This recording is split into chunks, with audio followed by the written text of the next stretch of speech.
en ninguna otra parte. Ustedes pueden leer desde Génesis hasta Deuteronomio, los 5 libros de Moisés, y ahí no dice nada del Mesías que tenía que morir y resucitar al tercer día, a menos que usted los vea ¿dónde? En el santuario, en las fiestas del santuario. Y Jesús les abrió el entendimiento para que comprendieran las fiestas del santuario, porque ahí estaba dicho lo de él, estaba profetizado que tenía que morir un 14 de Nisan, que tenía que resucitar un 16 de Nisan. Todo estaba en el santuario. Oh, dice, pero todavía no lo reconocían a él. Y llegaron a la aldea donde iban. Saben, a mí me hubiera encantado estar con Cleofas y su amigo para escuchar el estudio bíblico de Jesús de las fiestas. ¡Ay, qué tremendo! Imagínense si yo hubiera podido escuchar lo que Jesús explicó. Nos podemos imaginar un poquito ahora que entendemos un poco más de las fiestas, lo que Jesús les explicó. Pero a mí me hubiera encantado escuchar a Jesús explicarlo.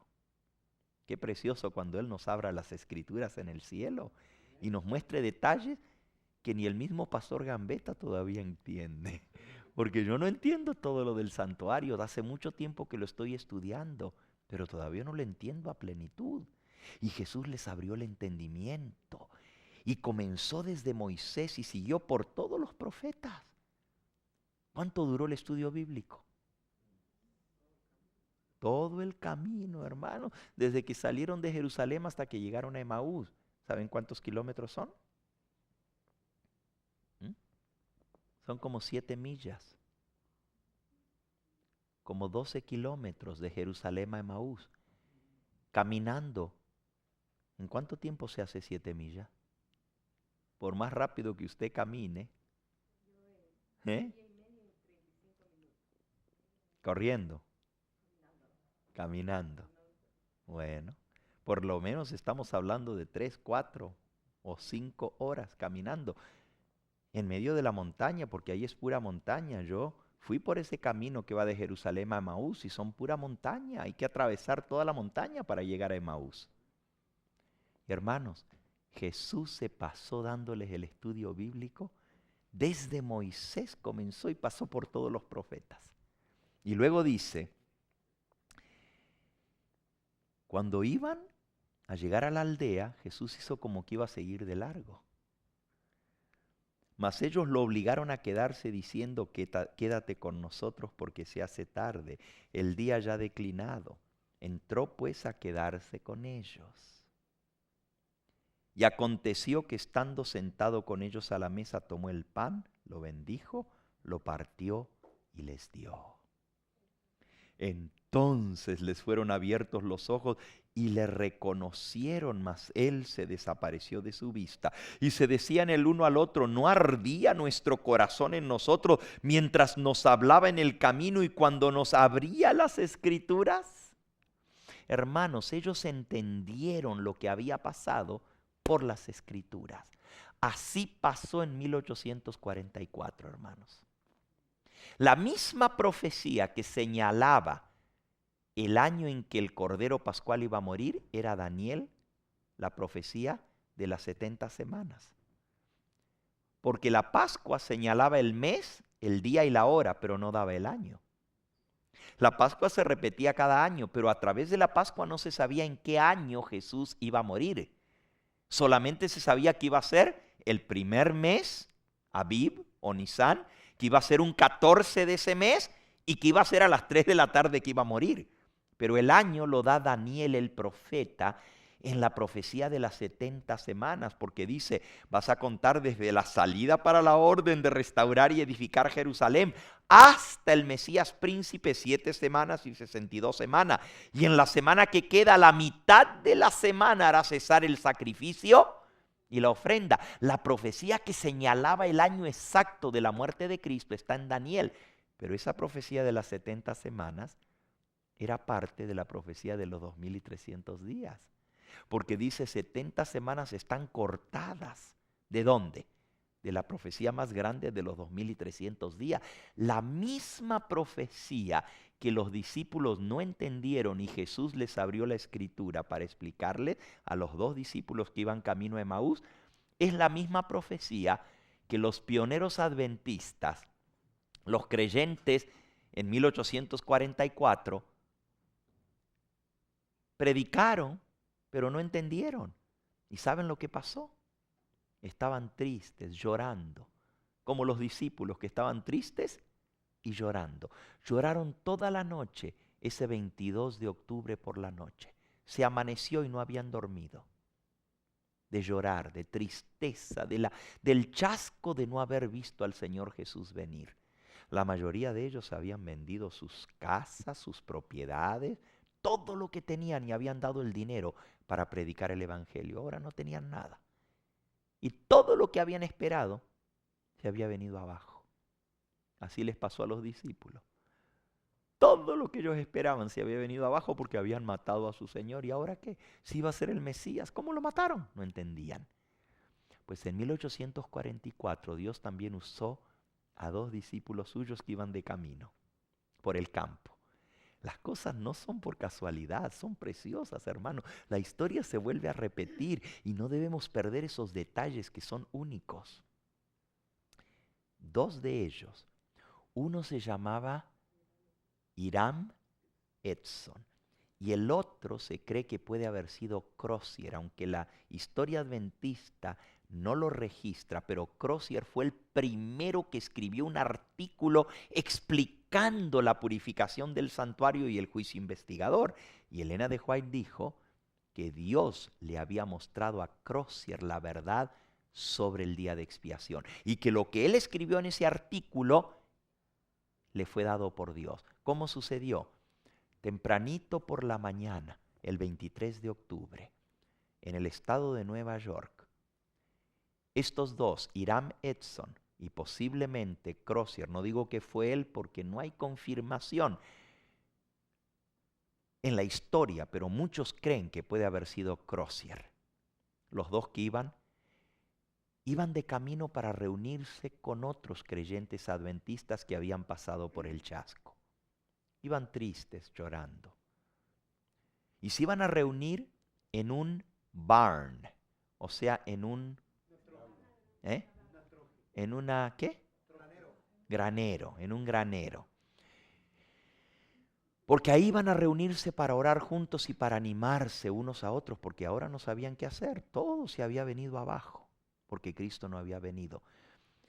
La historia no nos dice por qué decidieron atravesar por un campo de maíz.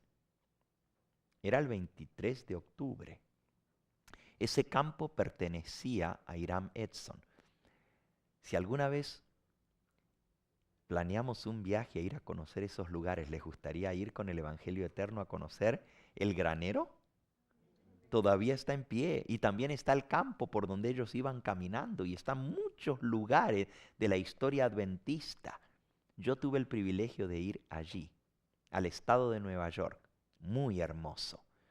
Y ahí está el granero, todavía. Lo han reconstruido un poquito para que no se cayese, ¿verdad? Porque estaba que se caía. Ahora lo dejaron mucho mejor y uno se puede reunir ahí. Hay un pequeño púlpito, están todas las cosas del movimiento adventista, los charts de Daniel, de Apocalipsis, todo. Es un lugar muy especial. Ese terreno pertenecía a Hiram Edson. Él no había recogido la cosecha.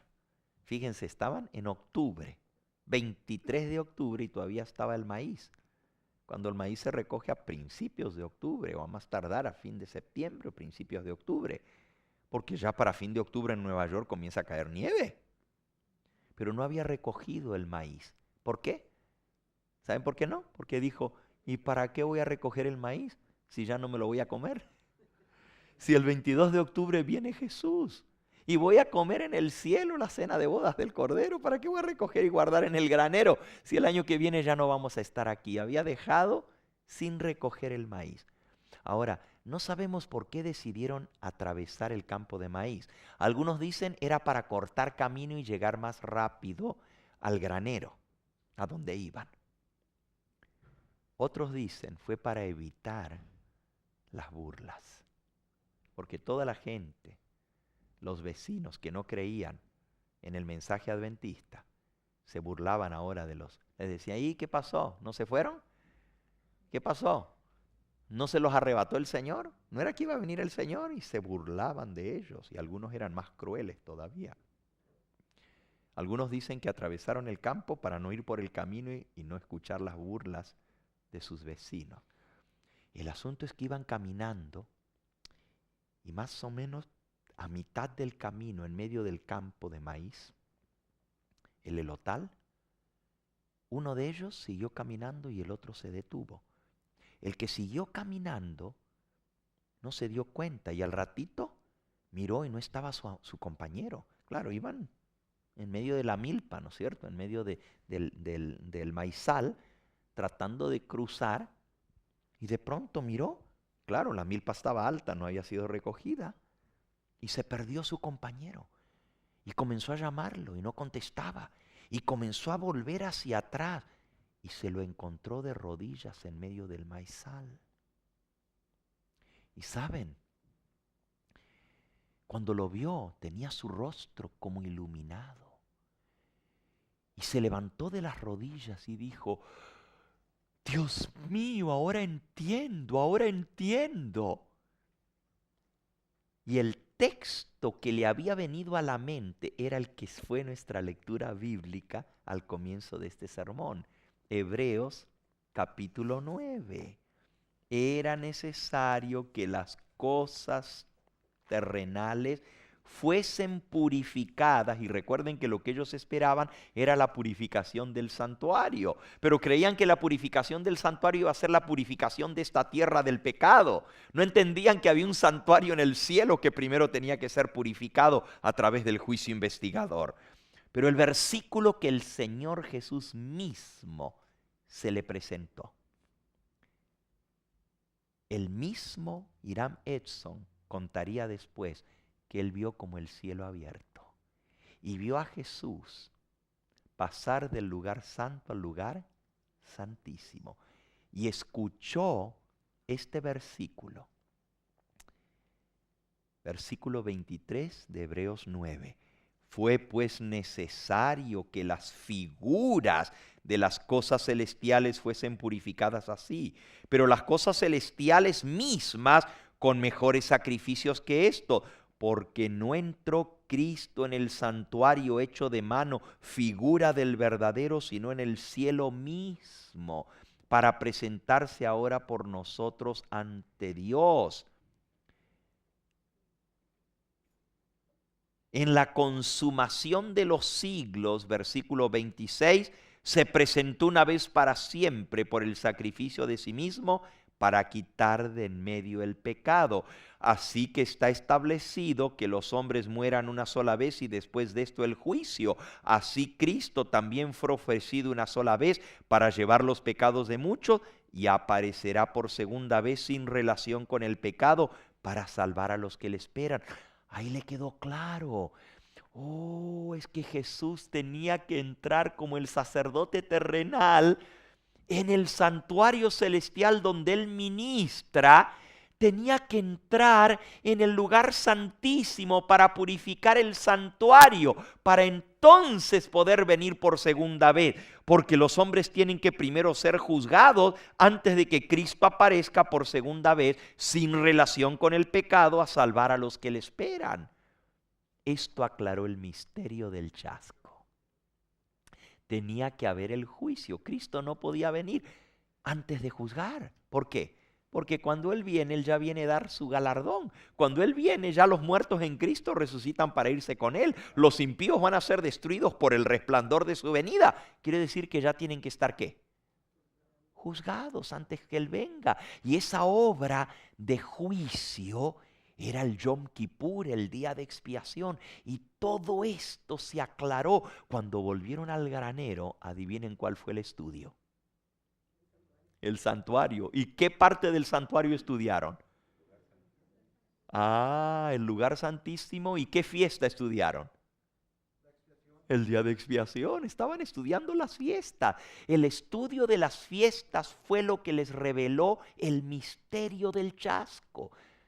Qué triste que hoy en día la iglesia que salió de ese chasco y que Dios le reveló el tesoro tan grande de la verdad del santuario, hoy en